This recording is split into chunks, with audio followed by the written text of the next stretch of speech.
My name is Rob Alexander, and I'm the Executive Director of the Central Ohio chapter of the National Hemophilia Foundation. The National Hemophilia Foundation helps people with bleeding disorders in a variety of ways. First of all, we help with education. We help them learn what it's like to live with this disorder through all of life stages, whether you have an infant who has hemophilia or you're 18 years old and you're heading off to college. At all life stages you need education, and that's a big part of what we do. My son Eli, he is almost 6 months old, and he has been rolling everywhere for probably about 2 months now. After Eli was circumcised is when we found out that he had hemophilia. He kept bleeding, and they ended up admitting him to the NICU for 3 days, and then I totally didn't understand everything the nurse was telling me that night because I was still a lot of pain meds for my C-section, and then we went and talked to the hematologist, and that's when I got a better understanding of hemophilia. When a person has a bleeding disorder, basically it means their blood doesn't clot like a normal person's does. Normally when someone bleeds, there are a series of chemical steps that take place that allow that person's blood to clot.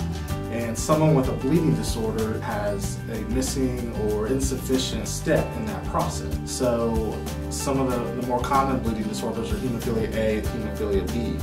And what that means is if you have hemophilia A, basically the 8th step out of 20 or so is deficient. Bleeding disorders affect the family in a number of ways. First of all, there's a physical impact. For the person who has a bleeding disorder, oftentimes they'll have a lot of pain when they're in a bleed.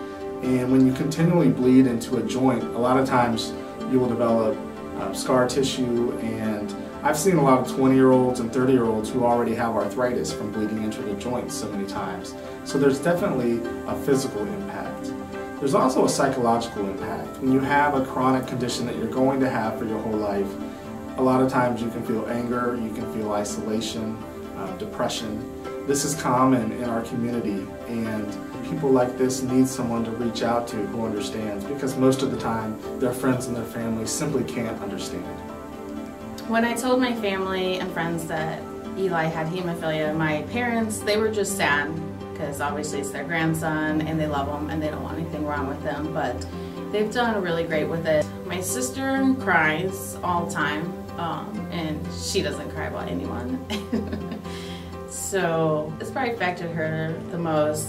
And then my extended family, like, I know they love him, but they're just all scared of him. No one wants to watch him or hold him. I think that's what I hate. Everyone's scared to touch him because they don't want him to be. They don't want to be the ones that makes him bleed, and they just don't understand that he's not going to bleed when you hold him.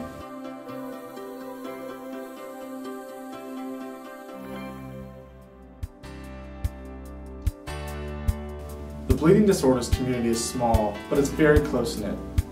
A lot of times I'll refer to it as the hemophilia family or my von Ruhlebens family, because that's what it is. It's a family.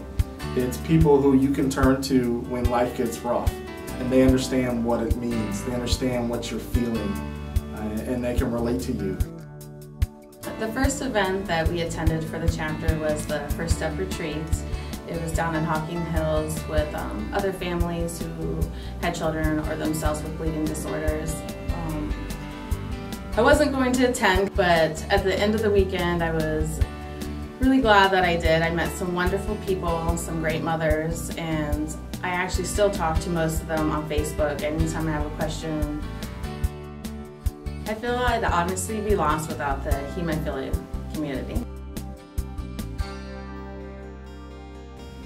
To all of you who are here tonight, first of all, thank you. Thank you for coming out. You're doing a great thing just by spending money here. I know you're here to enjoy the show, and I promise you'll have a good time tonight. But I also hope that you'll rest assured that what you did tonight helped others. Just by coming here tonight, you're helping us. If you spend money at the merchandise table, you're helping us. If you enter the raffle to win the Rick Springfield signed guitar, you're helping us. You're helping people who have hemophilia, and for that we can't thank you enough. Learn more about bleeding disorders, especially women here tonight. It's estimated that 1% to 2% of the female population has a bleeding disorder, and almost all of them don't know it. So in this room tonight, chances are 10 to 15 of you have a bleeding disorder. So if you've ever wondered, do you have one? Talk to your doctor about it. Get it checked out. It can really help your quality of life. My daughter Stella, my son Eli, and I would like to thank everyone for coming out tonight to support the Central Ohio chapter.